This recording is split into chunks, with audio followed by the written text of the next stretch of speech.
Hello guys, welcome to my YouTube channel. My name is Harjeet Kaur. हम कर रहे हैं 9th क्लास की ज्योग्राफी की एनसीईआरटी, जिसमें हमारा चैप्टर 2 चल रहा है the physical divisions of India. तो इसमें आज हम शुरू करेंगे पेनिनसुलर प्लेट्यू से। जो पेनिनसुलर प्लेट्यू है वो एक टेबल लैंड है और ये बना हुआ है old crystalline igneous and metamorphic rock का।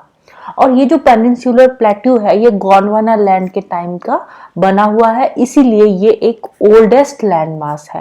गोंडवाना लैंड के टाइम पे जो इंडियन प्लेट की ब्रेकिंग और ड्रिफ्टिंग हुई थी, तो उसी टाइम पे बना था पेनिनसुलर प्लेट्यू। तो जो पेनिनसुलर प्लेट्यू है, यहाँ पे बहुत सारी ब्रॉड एंड शैलो वैलीज है और राउंडेड हिल्स देखने को मिलती है। बेसिकली ये जो पेनिनसुलर प्लेट्यू है ये दो पार्ट्स में डिवाइडेड है। एक तो आ जाते हैं सेंट्रल हाईलैंड्स और दूसरा आ जाता है डेक्कन प्लेट्यू। तो ये दो पार्ट्स में डिवाइडेड है, जिसमें हम सबसे पहले बात करते हैं सेंट्रल हाईलैंड्स की। जो सेंट्रल हाईलैंड्स है ये यहाँ कहाँ पे लाई करते हैं? ये लाई करते हैं नर्मदा रिवर के नॉर्थ में। नर्मदा रिवर का जो नॉर्थ वाला पार्ट है ये वो आ जाता है सेंट्रल हाईलैंड्स का, और ये मालवा प्लेट्यू का पार्ट जो सारा है इसको कवर करते हैं सेंट्रल हाईलैंड्स। इसके अलावा जो विंध्या रेंज है, विंध्या रेंज के साउथ में आ जाती है सतपुरा रेंज, और विंध्या रेंज के जो नॉर्थ वाला पार्ट है वो आ जाता है सेंट्रल हाईलैंड का। नॉर्थ वेस्ट में अरावलीज आ जाती है इसकी। फर्दर वेस्टवर्ड एक्सटेंशन की बात करें तो वहां पे फिर राजस्थान के सैंडी और रॉकी डेजर्ट आ जाते हैं। बहुत सारी रिवर्स यहाँ पे इस रीजन में फ्लो करती है, ड्रेन करती है, लाइक चंबल हो गया, सिंध हो गया, बेतवा हो गया, केन हो गया। लेकिन ये जो रिवर्स सारी ड्रेन कर रही है ना, यहाँ पे फ्लो कर रही है, इसकी डायरेक्शन है south west to north east. It means कि यहाँ पे स्लोप बन रही है, साउथ वेस्ट से नॉर्थ ईस्ट की तरफ स्लोप बन रही है, इसीलिए ये सारी रिवर साउथ वेस्ट से नॉर्थ ईस्ट की तरफ फ्लो कर रही है। और जो सेंट्रल हाईलैंड से वेस्ट की तरफ तो ये वाइडर है, लेकिन जैसे हम ईस्ट की तरफ जाते हैं तो ये नैरो होते जाते हैं। जो इनकी ईस्टवर्ड एक्सटेंशन है उनको लोकली बोला जाता है बुंदेलखंड एंड बंगेलखंड। तो एक बार इसको हम मैप पे भी देख लेते हैं। तो ये वाला जो रीजन आ जाता है सारा का सारा, ये आता है सेंट्रल हाईलैंड्स का। ठीक है, ये अरावली रेंज ये वाला सारा आ जाएगा सेंट्रल हाईलैंड का। इसमें विंध्या रेंज के नॉर्थ वाला पार्ट ये मालवा प्लेट्यू कवर कर रहे हैं, यहाँ पे अरावली रेंज आ गई, और इसके बाद ये राजस्थान का सैंडी पार्ट आ गया। यहाँ पे आ गया छोटा नागपुर प्लेट्यू वाला रीजन, जिसको ड्रेन करती है दामोदर रिवर। इसके अलावा ये चंबल, बेतवा, केन, सोन, ये सारी रिवर्स जो है ये इस रीजन को ड्रेन करती है, और इनकी डायरेक्शन क्या है?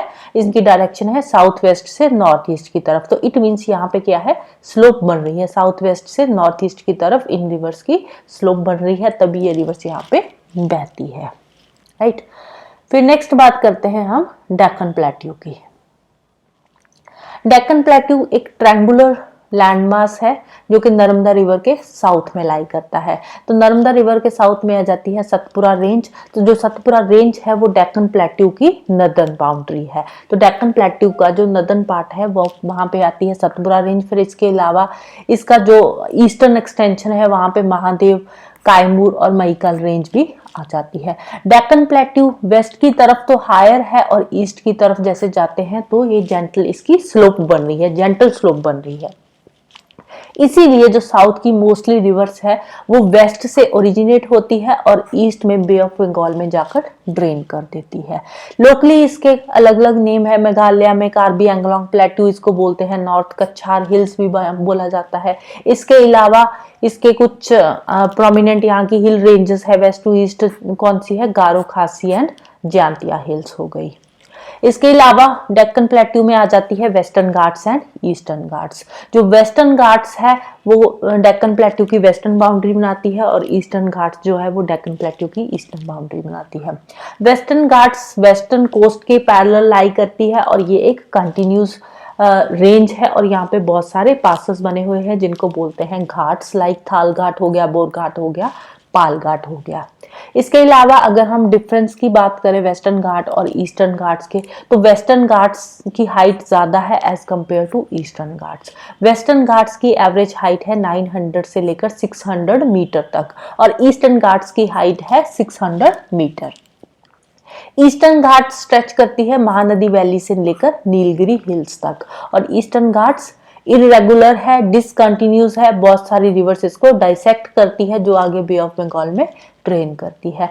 वेस्टर्न घाट जो है वहां पे ओरोग्राफिक रेन होती है, क्योंकि जो मॉइस्ट बियरिंग विंड्स जब इसके साथ आकर टकराती है तो वहां पे बारिश करती है। वेस्टर्न घाट्स के अलग अलग लोकल नेम भी है। वेस्टर्न घाट्स की जो हाइट है, जैसे हम नॉर्थ से साउथ की तरफ जाते हैं तो इनकी हाइट इंक्रीज होती जाती है, इसीलिए जो वेस्टर्न घाट की हाईएस्ट पीक्स है वो वेस्टर्न घाट के साउथ की तरफ ही मिलती है, लाइक अनायमुडी हो गई, दोदा बेतवा हो गई।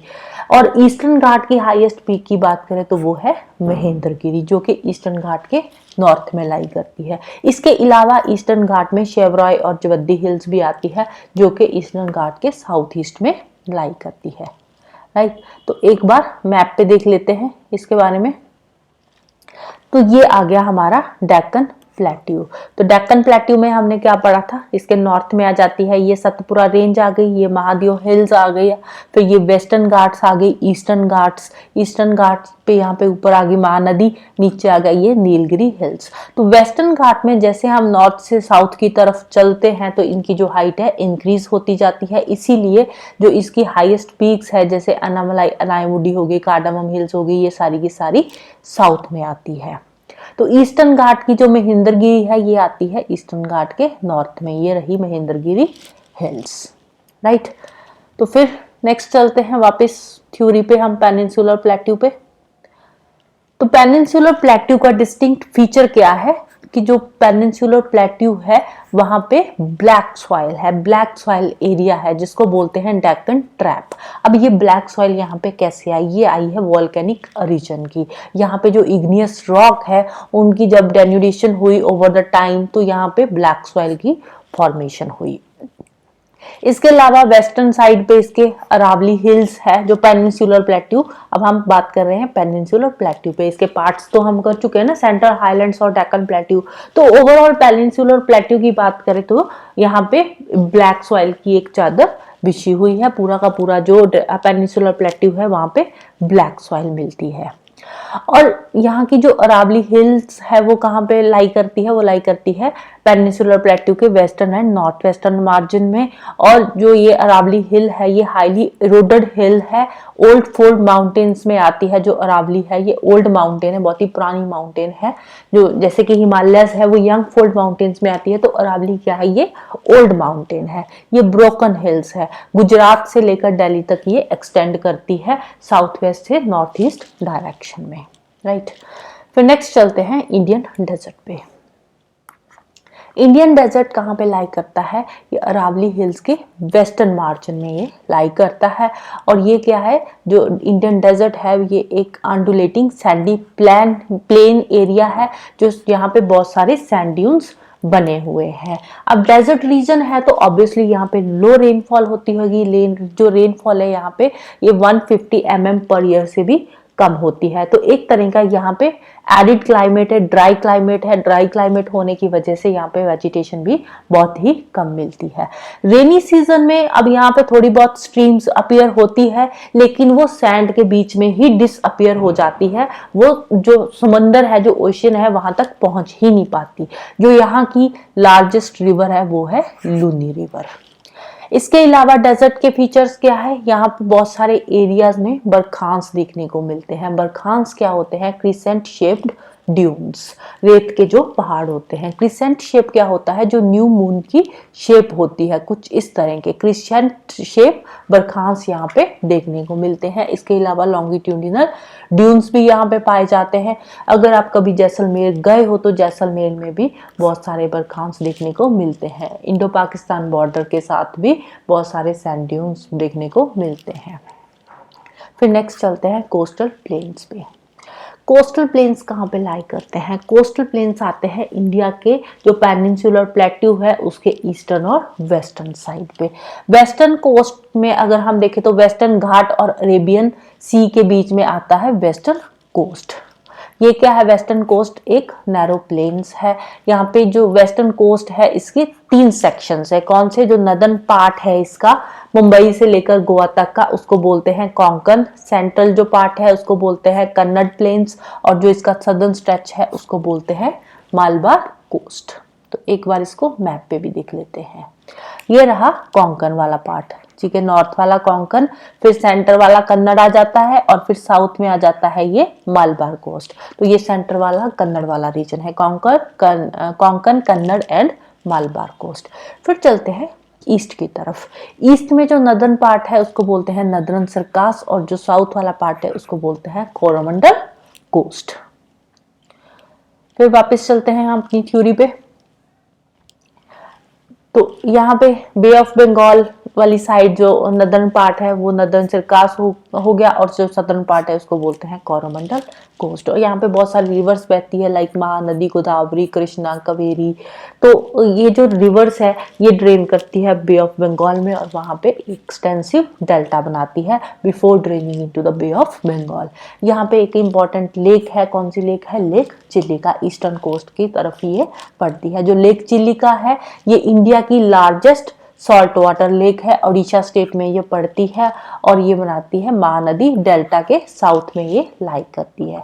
तो ये एग्जाम पॉइंट ऑफ व्यू से एक इम्पॉर्टेंट इंफॉर्मेशन हो जाती है लेक चिलिका के बारे में। इंडिया की लार्जेस्ट सॉल्ट वाटर लेक कौन सी हो गई? लेक चिलिका। कौन सी स्टेट में पड़ती है? उड़ीसा स्टेट में पड़ती है, महानदी डेल्टा के साउथ में पड़ती है।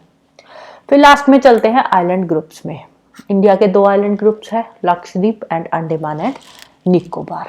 जो लक्षद्वीप आइलैंड ग्रुप है ये पड़ता है केरला के मलबार कोस्ट के पास ही, और जो लक्षद्वीप आइलैंड है वो कोरल ओरिजिन का आइलैंड है, कोरल आइलैंड है, स्मॉल कोरल आइलैंड इसको बोलते हैं। पहले जो लक्षद्वीप आइलैंड होता था उसके 3 ग्रुप्स में इसको डिवाइड किया हुआ था, लक्षद्वीप, मिनिकॉय एंड अमीनदीवी। 1973 में इसका एक नाम रखा गया लक्षद्वीप। इन तीनों को मिलाकर इसका एक नाम दिया गया लक्षद्वीप, और इसका एरिया है 32 स्क्वायर किलोमीटर का, और इसकी कैपिटल है कावारत्ती। और यहाँ पे फ्लोरा फौना की डाइवर्सिटी मिलती है, बहुत सारी डाइवर्सिटी मिलती है फ्लोरा फौना की। और यहाँ पे एक आइलैंड है पिती आइलैंड जो कि अनइनहेबिटेड है, वहाँ पे बर्ड सेंचुरी बनी हुई है। अनइनहेबिटेड का मतलब क्या होता है कि वहाँ पे कोई भी बंदा नहीं रहता। फिर हमने देखा था ये कोरल ओरिजिन का आइलैंड है। तो कोरल क्या होते हैं? कोरल होते हैं शॉर्ट लिव्ड माइक्रोस्कोपिक ऑर्गेनिज्म जो कि क्लोनीज बनाकर रहते हैं, और ये रहते कहाँ पे है? Shallow, mud free and warm waters में होते हैं। ये कैल्शियम कार्बोनेट सक्रीट करते हैं। जब ये मर जाते हैं तो इनके स्केलेटन की एक कॉलोनी बन जाती है, उसके ऊपर फिर और कोरल डिपॉजिट्स आ जाते हैं, फिर वो मर जाते हैं, फिर आगे ऐसे आगे आगे पूरा का पूरा कोरल आइलैंड बन जाता है। कोरल रीफ 3 तरह के होते हैं, इसकी 3 काइंड्स है। एक आते हैं बैरियर रीफ, दूसरे आते हैं फ्रिंजिंग रीफ, तीसरे आ जाते हैं अटोल्स। जो ऑस्ट्रेलिया है, ऑस्ट्रेलिया में मिलते हैं द ग्रेट बैरियर रीफ। जो अटोल्स होते हैं वो सर्कुलर शेप के होते हैं या फिर हॉर्स शू शेप के कोरल रीफ्स होते हैं। नेक्स्ट चलते हैं अंडमान एंड निकोबार पे। अंडमान निकोबार बे ऑफ बंगाल में लाई करता है, और इसका जो साइज है एज कंपेयर टू लक्षद्वीप काफी बड़ा साइज है। न्यूमरस और स्कैटर्ड आइलैंड ग्रुप है, और ये 2 ब्रॉड कैटेगरीज में डिवाइडेड है। नॉर्थ में आ जाता है अंडमान ग्रुप और साउथ में आ जाता है निकोबार ग्रुप। और ये जो आइलैंड ग्रुप है ये माना जाता है कि ये जो आइलैंड ग्रुप है ये एक माउंटेन्स का जो सबमरीन माउंटेन है उसका एलिवेटेड पोर्शन है। माना जाता है कि ये हिमालयस की ही एक्सटेंशन है, जो कि समंदर में जो माउंटेन्स है उसकी एक्सटेंशन है। अब जो अंडमान निकोबार है यहाँ पे भी फ्लोरा फौना की ग्रेट डाइवर्सिटी मिलती है। इक्वेटर के पास होने की वजह से यहाँ पे इक्वेटोरियल टाइप ऑफ क्लाइमेट पाया जाता है, और यहाँ पे थिक फॉरेस्ट कवर है। इंडिया का जो ओनली एक्टिव वोल्केनो है वो पाया जाता है बैरन आइलैंड पे, जो कि अंडमान निकोबार आइलैंड ग्रुप्स में ही आता है, right. So this is all about India's physical divisions. तो इसके साथ ये चैप्टर भी खत्म होता है। तो जाने से पहले वीडियो को लाइक कर देना, शेयर कर देना और चैनल को सब्सक्राइब कर लेना। Thank you, bye bye and have a nice day.